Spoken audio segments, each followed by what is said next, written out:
Здравейте, аз съм Лидия. Здравейте, аз съм Драго. А вие днес сте в Класкаст. Това е нашия гост, госпожа Пенева. Така, тъй като ми е много интересно самата професия психолог, как се ориентирахте на там точно да започнете да учите? Много давно го реших, още като бях ученичка, може би в 9 или 10 клас. Не си спомням да е имало някаква конкретна ситуация, която да ме е мотивирала, просто психологията ми беше много интересна като наука и не съм си представила да работя нещо друго никога. Това ми беше мечтата, още като ученичка. Сега, от гледната точка на днешния ден, след като вече съм се занимавала да време с психология, имам обяснение на това. Много често си избираме да правим това за другите, от което ние самите имаме нужда. Може би тогава, когато съм била тинейджър, съм имала нужда да говоря с психолог, но някакси не е имало кой да ме насочи, не е било толкова популярно, може би и не са ни предразположили в училище. Но това е обяснението ми от гледната точка на днешния ден. Тогава не съм го мислила по този начин. Защо в училище? В училище не съм си мечтала да работя конкретно в училище, просто след като завърших университета, даже исках да работя с възрастни. Но като един млад, новоизлюбен психолог е задължително да започнеш първо да работиш с деца. Няма как да работиш с възрастни, без да познаваш всъщност детското развитие и детската психология. Не ми е било най-голямото желание, най-голямата мечта. Оказва се, че ми харесва страшно много. Според вас психологията подценява ли се, така да го кажа, от учениците? Да се подценява като какво? Като наука, Като наука. Или като... Като изучаване, като наука. Да, подценява се. Много тинейджери имат проблем с това да разберат кои са всъщност те. Как може един човек да открие себе си? Това е много интересен въпрос. Какво значи да откриеш себе си? То не е като да има нещо скрито в тази стая и да го намериш. Да откриеш себе си не е единичен акт на някакво действие. То е процес и се случва с годините, с развитието, с израстването. Някои откриват себе си на 18, други може да открият себе си на 28, повечето по-късно. Но това е процес.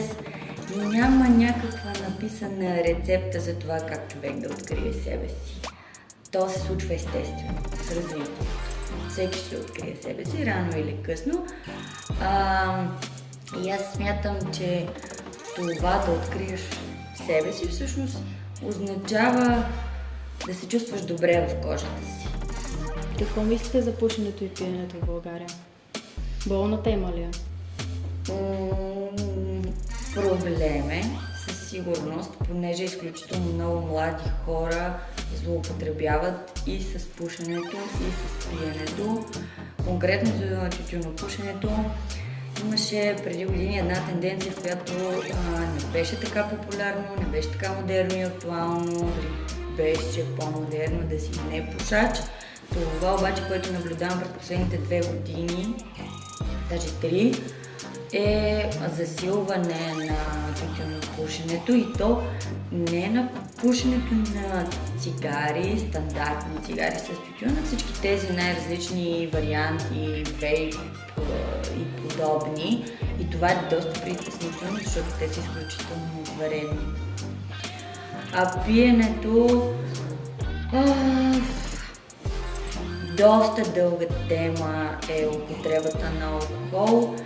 Тя е заложена доста стабилно в нашата народопсихология като българи и по нашите земи се пие от стотици години в големи количества.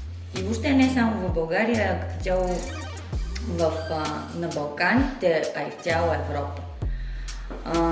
Проблем е, да, и трябва да има по-сериозен контрол. Като заговорихме за цигарите, Според вас има ли бум на татуировките, които се правят под 18 годишна възраст? Бум, не знам дали може да го наречем бум, но определено доста повече млади хора се татуират доста по-рано. Аз не мисля, че това е някакъв изключително сериозен проблем. Със сигурност не е толкова сериозен, колкото употребата на цигари и на алкохол. Татуировките са начин на себеизразяване. Те са вид изкуство. Разбира се, по мое мнение е по-добре човек да отложи във времето това да се татуира, но е личен избор. Хубаво е да се отложи от чисто здравословна гледна точка, защото да татуираш кожата си, кожата е орган като всеки друг орган в нашето тяло, дори е най-големия орган.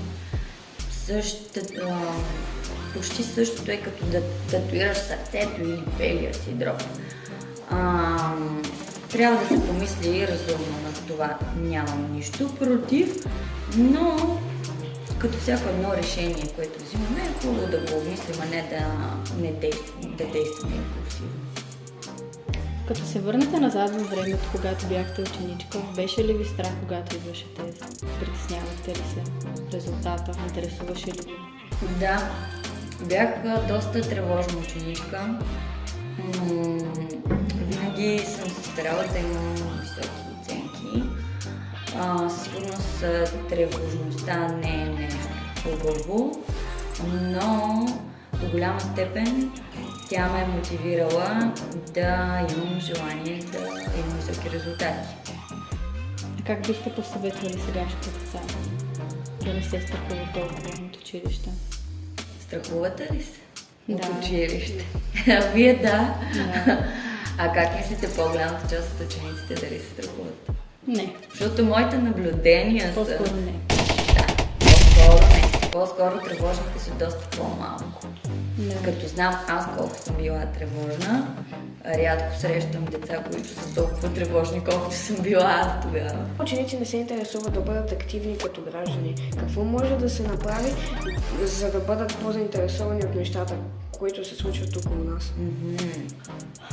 Когато едно дете не вижда ангажираността на хората около себе си, на значимите други, в случая родителите и по-късно връстниците и учителите, няма как като тинейджър, юноша и като възрастен да бъде ангажиран и активен гражданин.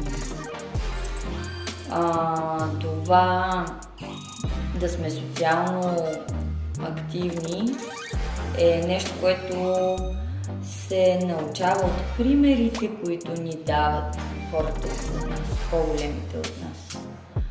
Така че ние като възрастни, като педагогически специалисти, работещи в училище, трябва да ви даваме пример, като ние самите бъдем активни граждани и тогава може да очакваме и вие да бъдете такива.